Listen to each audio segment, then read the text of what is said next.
Yes sir. Babu ಅಂತ ಒಂದು ದಲಿತ ಸಮುದಾಯದ ಹುಡುಗ 12ನೇ ವಾರ್ಡ್ 21ರಲ್ಲಿ ಆತನು ಡ್ರೈವಿಂಗ್ ಅಲ್ಲಿ ಟೆಂಪರರಿ ಕೆಲಸದಲ್ಲಿ ಇರ್ತಾನೆ. ನಾಗೇಶ್ ಅನ್ನೋರ ಮುಖಾಂತರ 40 ಲಕ್ಷ ರೂಪಾಯಿ ಅವನು ಬರೆದಿರೋದು.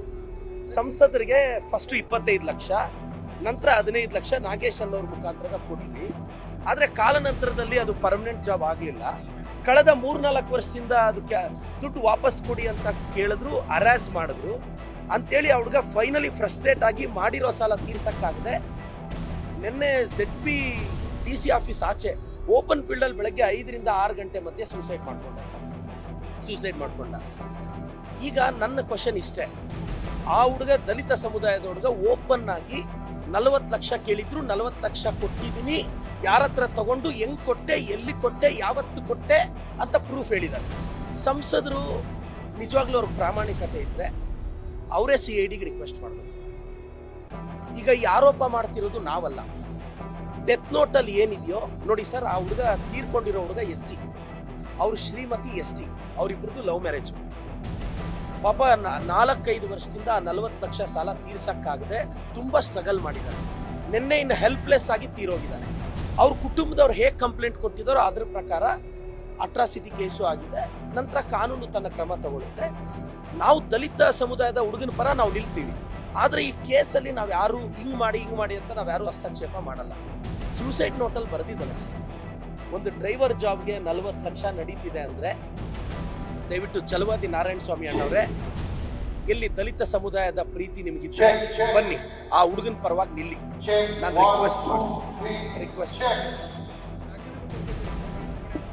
ಸರ್, ಅವ್ರಿಗೆ ನೈತಿಕತೆ ಇದ್ರೆ ರಾಜೀನಾಮೆ ಕೊಡ್ಲಿ, ಇಲ್ಲ ಅವರಲ್ಲಿ ಪ್ರಾಮಾಣಿಕತೆ ಇದ್ರೆ ಅವ್ರದೇ ಕೇಂದ್ರ ಸರ್ಕಾರ ಅಲ್ಲ, CIDಗೋ CBIಗೋ ಕೊಡಕ್ಕೆ ಸರ್. ಈಗ ಒಬ್ರತ್ರ ಇಬ್ಬರತ್ರ ಡೀಲ್ ಮಾಡಿದ್ರೆ ಮುಖ ಎಲ್ಲ ಪರಿಚಯ ಇರುತ್ತೆ. ದಿನಕ್ಕೆ 100 ಜನರ ಹತ್ರ ಡೀಲ್ ಮಾಡಿದ್ರೆ ಎಲ್ಲಿ ಫೇಸ್ ಐಡಿಯಾ ಇರುತ್ತೆ? ಅಲ್ಲ, ಹಂಗಲ್ಲ ಸರ್, ನಾನು ಅನ್ಯತಾ ಭಾವಿಸ್ಬೇಡಿ. ಈಗ ಒಬ್ರತ್ರ ಇಬ್ಬರತ್ರ ವ್ಯವಹಾರ ಮಾಡಿದ್ರೆ ಅವ್ರನ್ನ 1 to 1 ಇದು ಮಾಡ್ತೀರಾ. 1000 ಜನರ ಹತ್ರ ಇದು ಮಾಡಿದ್ರೆ ಎಲ್ಲಿ ಸಿಗುತ್ತೆ?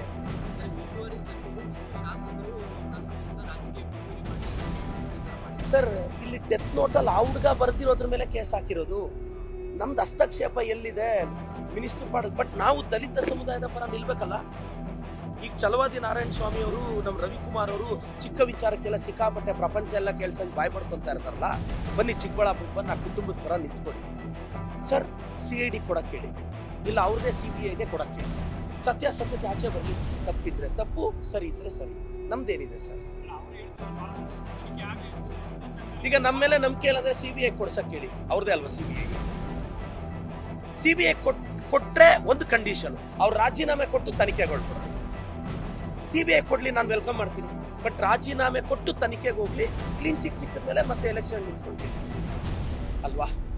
ಮತ್ತೆ ಇನ್ನೊಂದು ಪ್ರಮುಖ ವಿಚಾರ, ನಾನು ಛಲವಾದಿ ಅವ್ರನ್ನ ರಿಕ್ವೆಸ್ಟ್ ಮಾಡ್ತೀನಿ, ಬನ್ನಿ ಚಿಕ್ಕಬಳ್ಳಾಪುರಕ್ಕೆ ಬನ್ನಿ, ಆ ಕುಟುಂಬದ ಜೊತೆ ಕುತ್ಕೊಂಡು.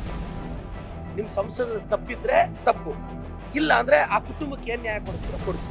ಎಲ್ಲೆಲ್ಲೋ ಹೋಗ್ತಾರಲ್ಲ, ಆ ಚಲೋ ಈ ಚಲೋ ಅಂತ ಮಾಡ್ತಾರಲ್ಲ, ಬಾ ಛಲವಾದಿ ನಾರಾಯಣ ಸ್ವಾಮಿ, ನಾನೇ ಕಾರ್ ತಗೊಂಡು ನಿಮ್ಮ ಹತ್ರ ಬರ್ತೀನಿ, ಕರ್ಕೊಂಡು ಹೋಗ್ತೀನಿ. ಆ ಕುಟುಂಬದ ಜೊತೆ ಕುತ್ಕೊಂಡು ನ್ಯಾಯ ಕೊಡ್ಬೇಕು. ನಿಮಗೆ ದಲಿತರ ಮೇಲೆ ಪ್ರೀತಿ ಇದ್ರೆ ಛಲವಾದಿ ನಾರಾಯಣ ಸ್ವಾಮಿ, ನೀವು ಇದ್ರ ಬಗ್ಗೆ ರಿಯಾಕ್ಟ್ ಆಗ್ಬೇಕಷ್ಟೇ. ನನ್ನ ಕ್ಷೇತ್ರದ ದಲಿತ ಸಮುದಾಯದ ಹುಡುಗನಿಗೆ ಅನ್ಯಾಯ ಆಗಿದೆ, ನೀವು ಬಾಯಿ ಬಿಚ್ಚಬೇಕು ಅಷ್ಟೇ. ಇಲ್ಲ, ನಾನು ಛಲವಾದಿ ನಾರಾಯಣ ಸ್ವಾಮಿ ಪ್ರಶ್ನೆ ಮಾಡ್ತೀನಿ. ನಾನು ಅವ್ರ ಅಪಾಯಿಂಟ್ಮೆಂಟ್ ಕೊಟ್ಟರೆ ಕೇಳಿ ನೋಡಿ, ಮನೆ ಹತ್ರ ಹೋಗಿ ಅವ್ರನ್ನ ಕರ್ಕೊಂಡು ಹೋಗಿ ತಿಂಡಿ ಮಾಡಿಸ್ತೀನಿ. ಮೋಸ್ಟ್ಲಿ ಶುಗರ್ ಇದೆ ಅನ್ಸುತ್ತೆ ಸರ್ಗೆ, ಶುಗರ್ಲೆಸ್ ಕಾಫಿ ಕೊಡಿಸ್ತೀನಿ, ಕರ್ಕೊಂಡು ಹೋಗ್ತೀನಿ ಅಲ್ವಾ? ಮತ್ತೆ ಇವತ್ತಿನ ಚುನಾವಣಾ ಪ್ರತಿಭಟನೆ ಬಗ್ಗೆ, ಇದು BJPಯವರು ಪ್ರಜಾಪ್ರಭುತ್ವವನ್ನ ಕೊಲ್ತಾ ಇದ್ದಾರೆ ಸರ್. ನನಗೆ ಕೆಲವರು BJPಯವರು ಬೈಟ್ ನೋಡಿದೆ. BJPಯವ್ರು ಹೇಳ್ತಾರೆ, ಇವ್ರು ಧರಣಿ ಮಾಡೋ ಬದಲು ಕೋರ್ಟ್ಗೆ ಹೋಗ್ಬೋದಲ್ವಾ ಅಂತ. ನಾನು ನಿಮ್ಗೆ ಹೇಳಕ್ ಇಷ್ಟಪಡ್ತೀನಿ, BJPಯವರು ಸಂವಿಧಾನವನ್ನ ಸರಿಯಾಗಿ ಓದ್ಕೊಂಡಿಲ್ಲ ಅನ್ಸುತ್ತೆ ಸರ್. ಆರ್ಟಿಕಲ್ 324 ಇಂದ ಆರ್ಟಿಕಲ್ 329 ಎಲೆಕ್ಷನ್ ಸಿಸ್ಟಮ್ ಬಗ್ಗೆ ನಮ್ಮ ಸಂವಿಧಾನದಲ್ಲಿದೆ. ಅದರಲ್ಲಿ ಆರ್ಟಿಕಲ್ 324 ಏನ್ ಹೇಳುತ್ತೆ ಗೊತ್ತಾ sir? Election commission independent body. Article 325 ಏನು ಹೇಳುತ್ತೆ ಗೊತ್ತಾ ಸರ್? ಜಾತಿ ಧರ್ಮ ಭೇದ ಭಾವ ಇಲ್ಲದೆ ನೀವೆಲ್ರಿಗೂ ವೋಟರ್ ಕಾರ್ಡ್ ಕೊಡಬೇಕು. ಆರ್ಟಿಕಲ್ 326 ಏನು ಹೇಳುತ್ತೆ ಗೊತ್ತಾ ಸರ್? 18 ವರ್ಷ ತುಂಬಿದವ್ರಿಗೆ ನೀವು ವೋಟ್ ಹಾಕುವ ಅವಕಾಶ ಕೊಡಬೇಕು. ಆರ್ಟಿಕಲ್ 327 ಏನು ಹೇಳುತ್ತೆ ಗೊತ್ತಾ ಸರ್? ಲೋಕಸಭೆ ಚುನಾವಣೆಗೆ ಸಂಬಂಧಪಟ್ಟಂತೆ ಪಾರ್ಲಿಮೆಂಟು ಕಾನೂನನ್ನು ರೂಪಿಸಬಹುದು. ಆರ್ಟಿಕಲ್ 328 ಏನು ಹೇಳುತ್ತೆ ಗೊತ್ತಾ ಸರ್? ಸ್ಟೇಟ್ ಅಸೆಂಬ್ಲಿ ಸಂಬಂಧಪಟ್ಟಂತೆ ಸ್ಟೇಟ್ ಪಾರ್ಲಿಮೆಂಟ್ ಅಂದ್ರೆ ಸ್ಟೇಟ್ ಸೆಷನ್ ಅಸೆಂಬ್ಲಿ ರೂಲ್ ಮಾಡಬಹುದು. ಆರ್ಟಿಕಲ್ 329 ಎಲ್ಲಾ ಬಿಜೆಪಿ ಮುಖಂಡರು ಗೂಗಲ್ ಸರ್ಚ್ ಮಾಡಿ ಸರ್. ಆರ್ಟಿಕಲ್ 329 ಸಂವಿಧಾನ ಏನ್ ಹೇಳುತ್ತೆ ಅಂದ್ರೆ ಎಲೆಕ್ಷನ್ ಕಮಿಷನ್ ವಿಚಾರಕ್ಕೆ ಕೋರ್ಟ್ ಹಸ್ತಕ್ಷೇಪ ಮಾಡಬಾರದು ಅಂತ ಸಂವಿಧಾನದಲ್ಲಿದೆ. ಆರ್ಟಿಕಲ್ 329 ಹೇಳುತ್ತೆ ಜುಡಿಷಿಯರಿ ಯಾವುದೇ ಕಾರಣಕ್ಕೆ ಎಲೆಕ್ಷನ್ ಕಮಿಷನ್ ವಿಚಾರದಲ್ಲಿ ಹಸ್ತಕ್ಷೇಪ ಮಾಡಬಾರದು. ಈಗ ನಾವು ಕಾನೂನು ಹೋರಾಟ ಮಾಡೋದಕ್ಕಿಂತ ಎಲೆಕ್ಷನ್ ಕಮಿಷನ್ಗೆ ಹೋಗಿ ಕೇಳೋದೇ ಸರಿ. ನಾವು ಆರ್ಟಿಕಲ್ 329 ಪ್ರಕಾರ ಎಲೆಕ್ಷನ್ ಕಮಿಷನ್ಗೆ ಹೋಗ್ತಿರೋದು. ಇಲ್ಲ ನಮಗೆ ಗೊತ್ತಿಲ್ವಾ ಸರ್? ನಮ್ಮ ಲೀಗಲ್ ಟೀಮ್ ಗೊತ್ತಿಲ್ವಾ? ಇವತ್ತು ಬಿಜೆಪಿಯವರು ಪ್ರಜಾಪ್ರಭುತ್ವವನ್ನ, ಬಿಜೆಪಿಯವರ ಪ್ರಕಾರ ಡೆಮೋಕ್ರಸಿ ಅಂದ್ರೆ ಏನ್ ಗೊತ್ತಾ ಸರ್? ಬೈ ದ ಪೀಪಲ್ ಅಲ್ಲ, ಬೈ ದ ಪೀಪಲ್. ಬಿಜೆಪಿಯವರ ಪ್ರಕಾರ ಆಫ್ ದ ಪೀಪಲ್ ಅಲ್ಲ, ಆಫ್ ದ ಪೀಪಲ್.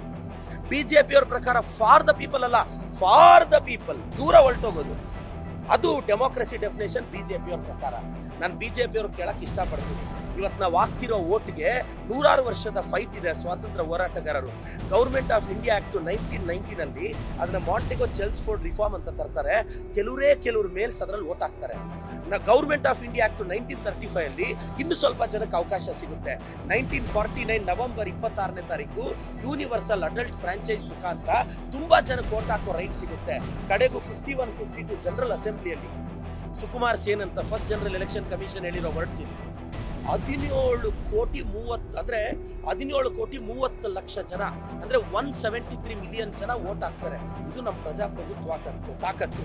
ಇಂಥ ಪ್ರಜಾಪ್ರಭುತ್ವನ ಬಿಜೆಪಿ ಅವ್ರು ಕೊಲ್ತಿದ್ದಾರೆ. ಅಶೋಕಣ್ಣ ಮಾತಾಡ್ತಾರೆ, PC ಮೋಹನ್ ಅಣ್ಣ ಮಾತಾಡ್ತಾರೆ, ಸುನಿಲ್ ಕುಮಾರ್ ಅಣ್ಣನು ಮಾತಾಡ್ತಾರೆ. ಸರ್ ಆರ್ಟಿಕಲ್ 329 ಓದ್ಕೊಳ್ಳಿ ಸರ್, ದಯವಿಟ್ಟು ನೀವು ತಪ್ಪು ಮಾಡಿದ್ದೀರಾ, ಆ ತಪ್ಪು ನೀವು ಒಪ್ಕೋಬೇಕು ಅಂತ ಹೇಳ್ತೀನಿ sir. Thank you so much sir. News First ನಿರ್ಭೀತಿಯಿಂದ ನಿಮ್ಮ ಪರವಾಗಿ.